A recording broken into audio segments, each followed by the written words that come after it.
Any idea? No, yeah. Yeah. Okay.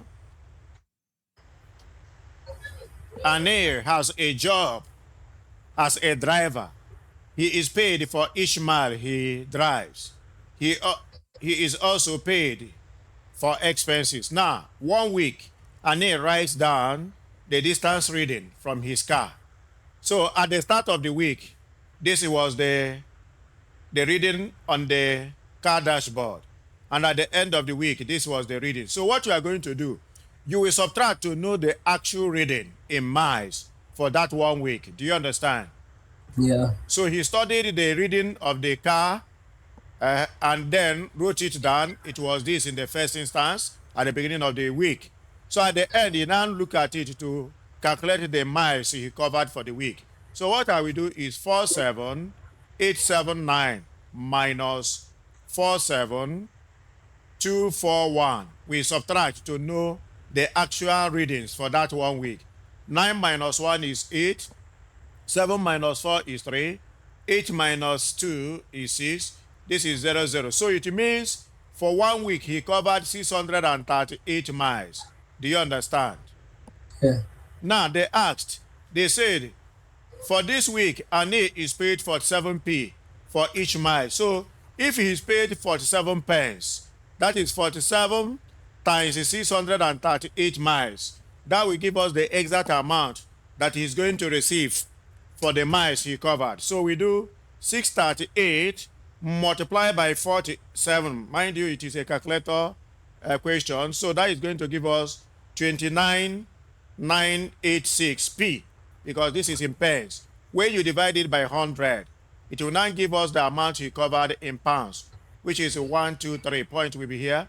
So you have 29,986. Are you getting me? Yes. Sorry. The point should be after 9. You are canceling only 2 zeros. So it's going to be after 8, counting from 6 backwards. So the amount you covered for 1 week driving is 299.86 pounds. Do you understand? Yeah.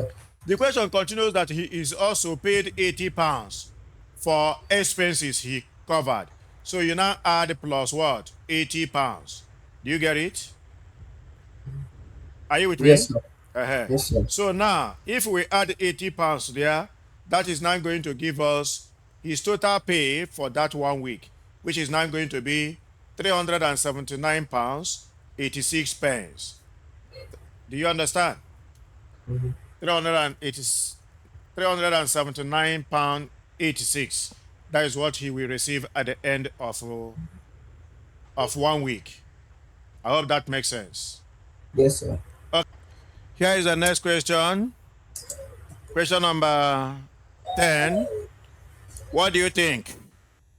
Will you be able to list the outcomes on this? He said, Anita throws 3 coins. Okay, throws a coin 3 times. So she can either get a head or a tail. Now, what do you think if it is thrown 3 times will be the possible outcome? Do you have an idea? Uh, The formula is this, 2 raised to power n. Okay?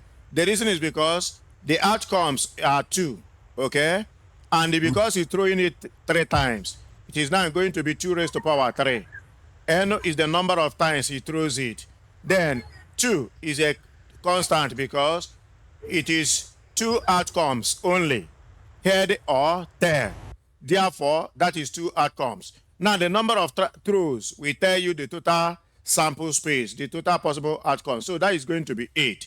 So the first one is going to be head, head, head. Okay?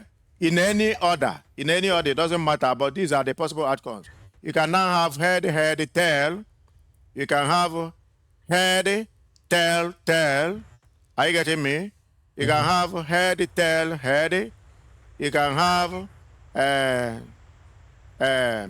tail, tail, tail. What else? You can have head, head, tail. You can have they already said that. Okay, I already did this. Okay, let me remove it.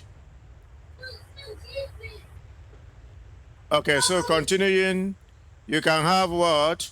Tail, head, isn't it? Mm-hmm. Then you can have tail, head, tail. Have I said this? No. So I count 1, 2, 3, 4, 5, 6, 7. Remaining 1. Number 11. It says Majid is going to spin the arrow. The arrow can land on 1, 2, or 3.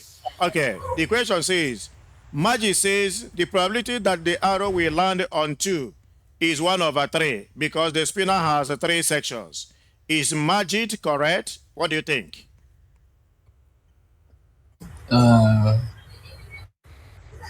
He's correct. He can't be correct because landing on 2, look at 2, they gave us that the angle is 90. So probability of landing on 2 is going to be 90 out of 360 because the circle has 360 degrees. Do you understand? So Yes, sir. therefore, if you cancel it out, you get 1/4. So Majid is incorrect. Okay? Is incorrect because the probability of the spinner landing on 2 is definitely is equal to 1/4 instead of 1/3. I hope that makes sense. And that is Yeah. the workings because they say you must give reasons. The reasons is this simple calculation that I did here. I hope that makes sense. Yes, sir. Okay, so take a look at this one and tell me or try it out. Let's see if you have solution to it. Sorry, what did you say? 1.45. 1.45. Work out the total weight of milk chocolate bar that Sarah buys. You said 1.45 as the weight, right? Yeah. Okay, let's evaluate your answer and see if it is correct. Sarah buys 24 bars of chocolate, 2/3 of 24. That means 2/3 multiplied by 24. 3 here is 8. 8 times 2 is 16. That will be white, isn't it? Mm-hmm. So if I subtract 16 from 24, I will get 8 left. Now the rest of the chocolate bars are what? Milk chocolate, which means milk is what? 8. Do you understand? Oh, That is the number yeah. of milk. Milk chocolate, they are 8 in number. Now, each milk chocolate bar has a weight of what? 35 grams. You now do 35 multiply by what? 8. I don't know if that makes sense to you. Are you Yeah. get Yeah. So if I have 8 chocolate bars and each one has a weight of 35 grams, so that means I'm multiplying 35 by 8. And when the multiplication is taken, 8 times 35 will give me 280.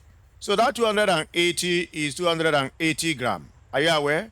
Now the question Yeah. asks, work out the total weight of milk chocolate bars that Sarah buys. This is 280, not 1.5. Is that okay? Mm-hmm. Did you understand the solving? Oh. Oh. Yeah. Yeah. I understand. So first I have to find out the exact value of white chocolate. And thereafter I subtracted it from the total number of chocolate bars. And that gave me the milk chocolate bars. I multiply by the value of each chocolate bar weight. And that gave me the answer. Okay, we move to the next question. If this one is understood. Yes, I understand. Okay, cool. Then we move to the next.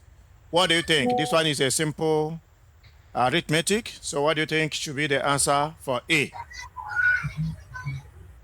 Um.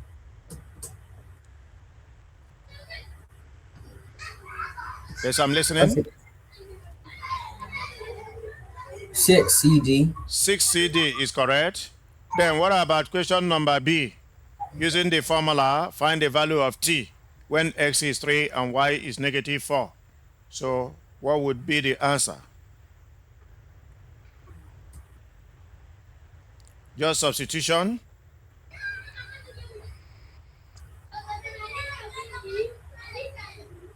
You just say here, 1. pardon, what did you say? 1.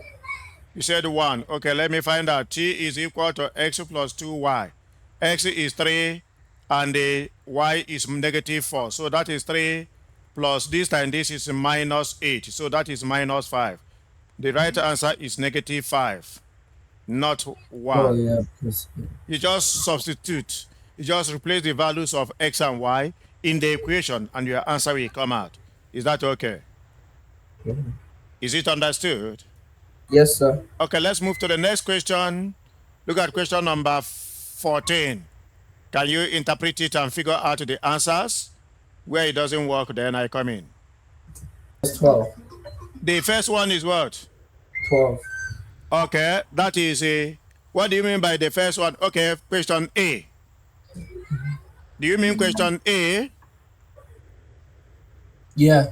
So that is 36 kilometers divided by time, which is 12 kilometers per hour. You are correct. Okay, let's go to B. What do you have to say about question B? She's incorrect. Okay, why do you say so? Because I done 36 times 16 per hour, and it said that it's 9 hours. It's more than 9 hours. Yeah. No, I don't think you are correct in that your method. See, look at what we're going to do. First and foremost, remember here, what we did was distance, average speed. Here, we did distance over time, isn't it? This place, they gave you what? The distance. Are you listening to me? Are you listening to me? Yes, sir. The distance is 36 km. Why they also gave you speed as what? 16 km. The question you should ask yourself is, how do you find time here? Time is going to be equal to distance over speed, over average speed, not multiplication. And the distance is 36, then you divide it by 16. That is what you do to know the time taken. They gave you average speed, they gave you distance. So to find time, you divide. Therefore, 36 divided by 16 is going to give you 2.25. Did you hear me? What this thing means is that the time is in hours. Is that understood?